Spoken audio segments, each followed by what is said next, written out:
ஐயா வணக்கம். என்னுடைய பெயர் கடலார். நான் பழவேற்காட்டில் பிறந்தவன். என்னுடைய தந்தை பிழைப்புக்காக சென்னைக்கு வந்தபோது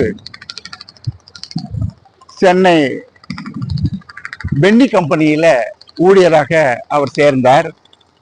அதன் பிறகு சென்னையே எங்களுக்கு ஒரு தாயிடமாக அமைந்து விட்டது.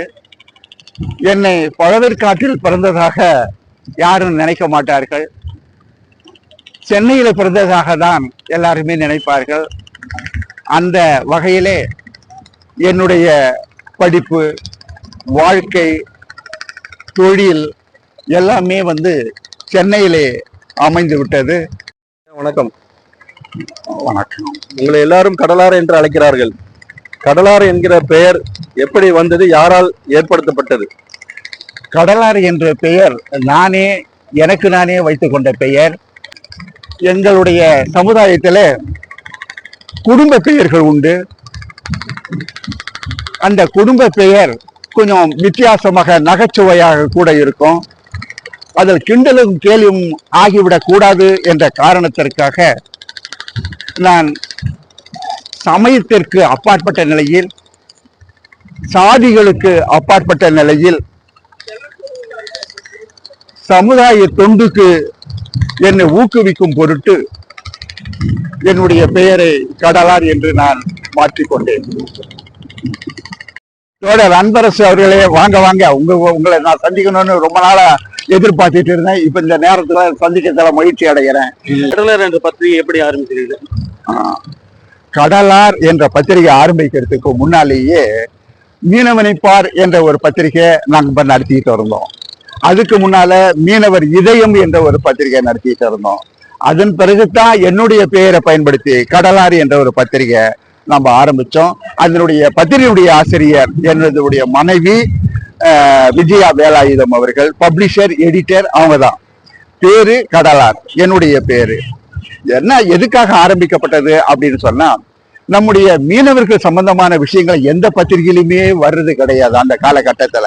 அதாவது 1980 மீனவர்கள் சம்பந்தமான விஷயங்கள் எந்த பத்திரிகையுமே வராது. ஆகவே நம்முடைய எண்ணங்களை, நம்முடைய கோரிக்கைகளை, நம்முடைய பிரச்சனைகளை மற்ற பத்திரிகையில வர வைக்கணும், மற்றவங்களுக்கு அதை தெரிவிக்கணும் என்ற ஒரு நோக்கத்தினுடைய அடிப்படையில தான் கடலார் என்ற பத்திரிகையை மிக வேகமாக, மிக மும்முரமாக அரசாங்கத்தினுடைய ஒத்துழைப்போடு அனைத்து நூலகங்களுக்கும் பெரும் வகையில அதை நம்ம நல்ல மாதிரியா கொண்டு வந்தோம். அது எப்படின்னு கேட்டா, மற்றவங்களுக்கு மீனவர்களுடைய பிரச்சனை போய் சேரணும் என்ற காரணத்தோடு மட்டும் இல்லாம நம்முடைய பிரச்சனைகள் அரசாங்கத்துக்கும் போய் சேரணும்.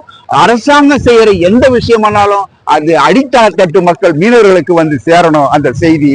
அதன் மூலமாக அவங்க பயனடையணும் அப்படின்ற காரணத்திற்காக 1987 கடலார் என்ற பத்திரிகையை நம்ம ஆரம்பிச்சோம். ஐயா, நீங்க கடந்த 40 ஆண்டுகளாக மீனவ மக்களுக்காக பெரியதொரு பணிகளை செய்துட்டு இருக்கீங்க. அதுல சில விஷயங்கள் எல்லாம் நீங்க சாதனை செய்திருக்கீங்க. தமிழ்நாட்டுடைய மீனவர்களுக்காக நீங்க போய் சுற்றுப்பயணம் செய்து அவங்களுடைய குறைகளை கேட்டிருப்பீங்க அப்படின்றது எங்களுக்கு ஒரு நம்பிக்கையா இருக்கு. ஆனா கடல் கடந்து மீனவர்களுக்காக நீங்க கடல் பயணம் செய்தது உண்டா, அல்லது வெளிநாடுக்கு போனது உண்டா? அப்படி ஏதாவது இருந்தா அதை பற்றி சொல்லுங்க ஐயா. கடல் பயணம் கடலோட இணைஞ்சவன். நானு சின்ன வயசுல இருந்தே கடல்ல குளிக்கிறது எனக்கு மிகப்பெரிய ஒரு ஆசை, அற்புதமான ஒரு விளையாட்டும் கூட அதுல இருக்கும்.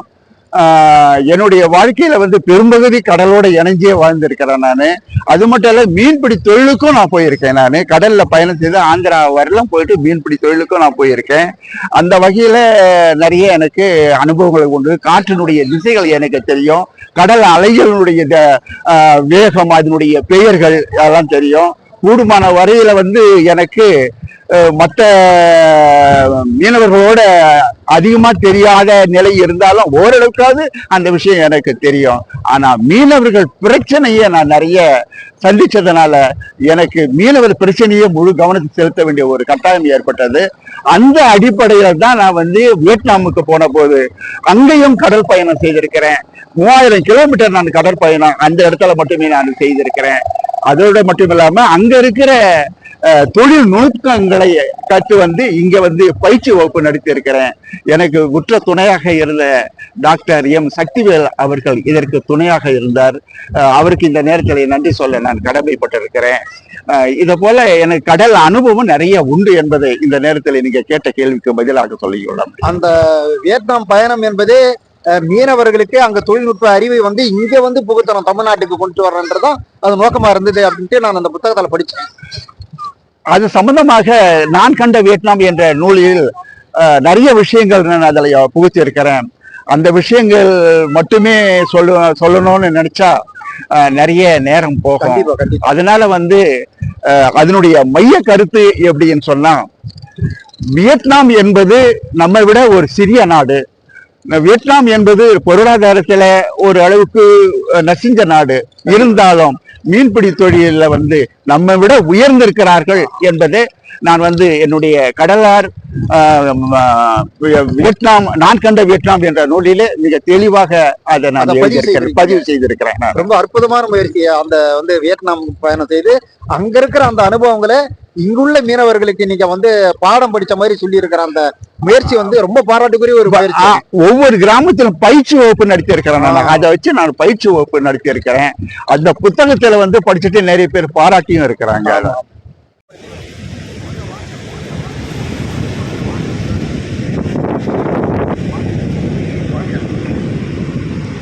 சந்தேகத்துல ரொம்ப மகிழ்ச்சி. வாங்க வாங்க.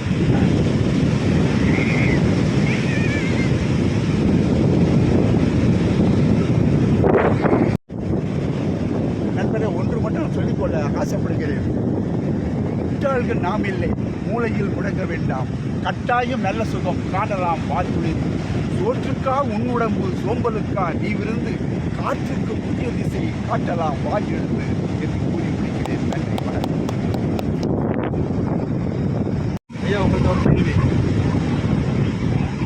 தமிழ்நாட்டில் இன்றைய காலகட்டத்தில் 608 மீனவ கிராமங்கள் இருக்கிறது. இந்த 608 மீனவ கிராமங்களுக்கு நீங்கள் பயணம் மேற்கொண்டிருக்கிறீர்களா? கடந்த கால அந்த பயண திட்டத்தை குறித்து அவங்களோட அனுபவத்தை பற்றி 2 முறை நான் அது போல போயிருக்கேன். Mandal commission member K Subramaniam ஒரு முறை நான் ஜெனரல் செக்ரட்டரியாக இருக்கும்போது அவர் தமிழ்நாடு முழுவதுக்கும் எல்லா மீனவ கிராமத்துக்கும் போயிட்டு வாங்க அப்படின்னு அனுப்பிச்சார் முதல் தடவை. அதில் சில புள்ளி விவரங்களாக எடுத்து நான் தலைவர் கே சுப்பிரமணியம் அகில இந்திய மீனவர் சங்கத்தினுடைய தலைவர் கே சுப்பிரமணியம் கொடுத்தார். அதுக்கு அடுத்த நிலையில் கேபி சாமி மீன்துறை அமைச்சராக இருக்கும்போது அவர் எல்லா கிராமத்துக்கும் போட்டு இன்றைய நிலை மீனவருடைய நிலை என்ன அப்படின்றத கேட்டார். அப்போது என்ன அவருடைய செலவிலேயே கடலோரத்தை நீரோடி வரல ஆரம்பாக்கத்தில் இருந்து நீரோடி வரல ஒவ்வொரு மீனவ கிராமத்தினுடைய நிலை, அதாவது அவங்களுடைய பொருளாதார நிலை, கல்வி நிலை, அப்புறம் அவருக்கு சமூக தொண்டு, அவங்க கலாச்சாரம், இவைகளெல்லாம் தொகுத்து அதை பார்த்து அதுக்கு அடுத்தது அந்த புத்தகத்தில் தொகுத்து அதை நம்ம வெளியிட்டோம். வெளியிடும் போது கேபி சாமி அவருடைய தம்பி இருந்தார் கேபி சங்கர் அவர்கள் அந்த நூலை வெளியிடுவதற்கு ஏற்பாடுகள் செய்தார்.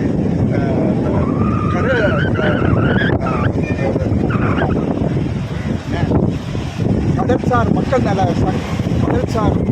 நல சங்கமத்தினுடைய பொதுச் செயலாளர் அவர்கள் அதனுடைய வெளியீட்டு விழாவுக்கு உண்டான அனைத்து ஏற்பாடுகளுக்கும் அவர் செய்தார்.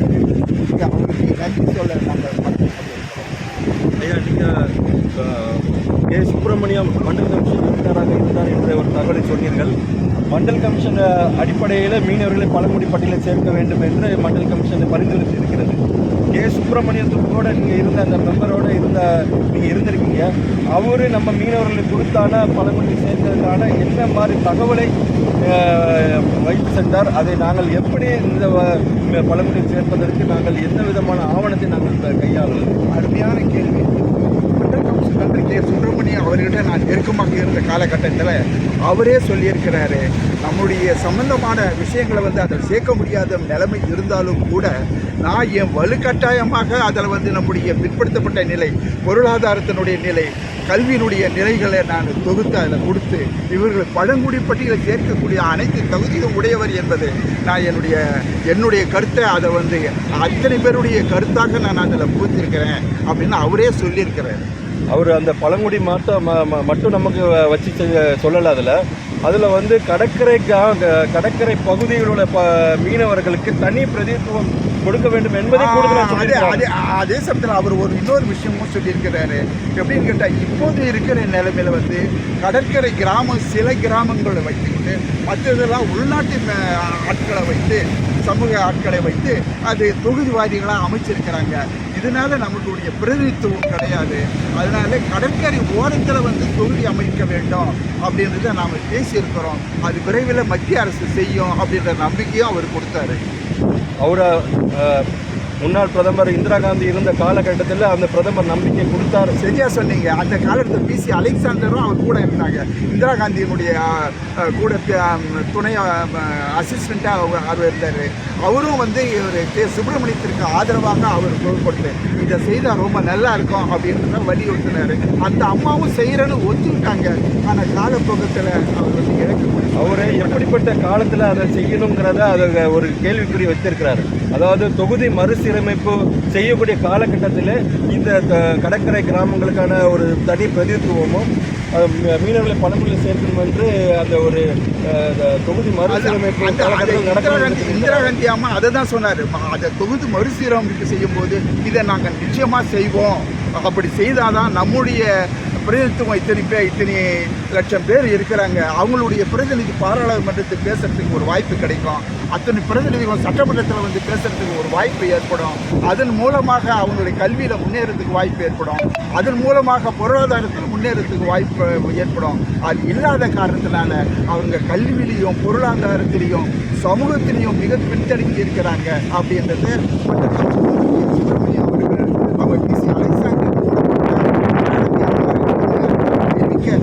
மனதார ஏற்றுக்கொண்டு செயல்படுத்தணும் அப்படின்ற நிலையில இருந்தாங்க. பாரத பிரதமர் இந்திரா காந்தி அவர்களும் பிசி அலெக்சாண்டர் அவர்களும் மண்டல் கமிஷன் கே சுப்பிரமணியம் அவர்களும் நம்முடைய எதிர்கால மீனவர்களுடைய எதிர்கால பிரச்சனைகளை குறித்து முன்கூட்டியே அதை செய்ய வேண்டும் என்று திட்டமிட்டு அதற்கான ஒரு அறிக்கையை சமர்த்தி விட்டார்கள். ஆனால் தொகுதி மறுசீரமைப்பு செய்ய வேண்டிய காலகட்டத்தில் அவர்கள் யாரும் இல்லை. ஏன்னா 2002ஆம் ஆண்டு தொகுதி மறுசீரமைப்பு இந்தியாவில் வந்தது. அந்த காலகட்டத்தில் இந்த 2002 ஆண்டில் இந்த மண்டல் கமிஷன் பரிந்துரையும் இந்திரா காந்தி அம்மா சொன்ன விஷயங்களும் பிசி அலெக்சாண்டர் அவர்கள் கொடுத்த கருத்தும் அந்த காலகட்டத்தில் யாரும் வெளிப்படுத்தாத காரணம் இல்லை. வெளிப்படுத்தாத காரணம் என்னன்னா, நம்முடைய எம்எல்ஏவோ எம்பியோ எக்ஸிக்யூட்டிவ்ஸோ, அதாவது ஐஏஎஸ் அதிகாரியோ ஐபிஎஸ் அதிகாரி இது போல் எக்ஸிக்யூட்டிவ்ஸ் வரும்போது நம்ம இதில் இல்லை, வெளியெடுத்துன்னு சொல்கிறதுக்கு ஆள் இல்லை. அது மட்டும் இல்லை, இதை பத்திரிகைகளும் நம்முடைய விஷயங்களை எடுத்து சொல்வதற்கு சரியான முறையில் இல்லை. பத்திரிகைகள் கிடையாது, உயர்நீதிமன்றத்தில் இருக்கிற அந்த நீதிபதிகள் கிடையாது, அப்புறம் வந்து எக்ஸிக்யூட்டிவ்ஸ்னு சொல்லக்கூடியவங்களும் கிடையாது. இப்படி இருந்த நிலையில் அவங்க வந்து ஒரு பொருளாதாரத்திலையும் கல்வியிலும் மிக பின்னடைந்த நிலையில் இருந்த காரணத்தினால இவங்களுடைய கருத்துக்களை, இவங்களுடைய வேண்டுதலை, இவங்களுக்கு என்ன தேவை என்பதை கூட வெளியெடுத்து சொல்லக்கூடிய ஒரு வாய்ப்பு இல்லாமல் இருப்பது. அதனால நீங்கள் சொல்கிற போல அந்த நிலைமையில் மிக சுருக்கமாக நாங்கள் இதுவரை பேசி வருகிறது. இதிலும் சுருக்கமாக மீனவர்கள் இனி என்ன செய்ய வேண்டும், அவங்க பிரச்சனை தான் இருக்கு. ஒற்றுமை செயலில் வேண்டும், ஒருமைப்பாடு நமக்கும் வேண்டும், கற்றவர் தலைமை வேண்டும், கடற்கரை தொகுதி வேண்டும், சேற்றில் வாழ் மீனருக்கு சேமநல நிதியை வேண்டும், மீட்புப்பட உதவி போல மீனல வங்கி வேண்டும், அன்புடை மலைசாதியில் அனைத்து உரிமைகள் வேண்டும், என்பதோல் போற்ற மீனில் இனியேனும் வாழ வேண்டும், சண்டை சச்சரவு இல்லா சாதி என்ற பெயர் வேண்டும், பண்டை புகழ் மீண்டும் திகழ வரதவர் முயல வேண்டும் என்று கூறி முடிக்கிறேன். கவிதை மூலமாக பெரியார் யார் என்று அவர் படம் பிடித்து காட்டுகிறார். அந்த பாவேந்தர் எழுதிய அந்த பாடலை இப்போது நான் சொல்லப் போகிறேன். உற்று பார்த்தால் மீனவ சமுதாய மக்களுக்கு கடலாரம் அப்படியேப்பட்டவர் தான் என்று அந்த கவிதை காட்டாமல் காட்டி நிற்கிறது. அவர் சொன்னார், இவர்தான் பெரியார், பார் இவர்தான் பெரியார், மக்கள் நெஞ்சில் மலிவு பதிப்பு, வஞ்சகருக்கோ கொடிய நெருப்பு. பெரியாரை பற்றி பாவேந்தர் பாரதிதாசன் எழுதிய கவிதை அறிமுகப்படுத்துகிறார். மக்கள் நெஞ்சில் மலிவு பதிப்பு, வஞ்சகருக்கோ கொடிய நெருப்பு, மிக்க பண்பின் குடியிருப்பு, விடுதலை பெறும் படையின் தொகுப்பு, அவர்தான் பெரியார் என்றார். அப்படியே நாமும் சொல்லலாம், மக்கள் நெஞ்சில் வலிவு பதிப்பு, வஞ்சகர்க்கோ கொடிய நெருப்பு, மிக்க பண்பின் குடியிருப்பு, விடுதலை பெறும் படையின் தொகுப்பு, அவர்தான் கடலார் பார், அவர்தான் கடலார் என்று நான் மீண்டும் ஒரு முறை மீனவ சமுதாய மக்களுக்கு கடலார் அவர்களை அறிமுகப்படுத்த கடமைப்பட்டுள்ளேன்.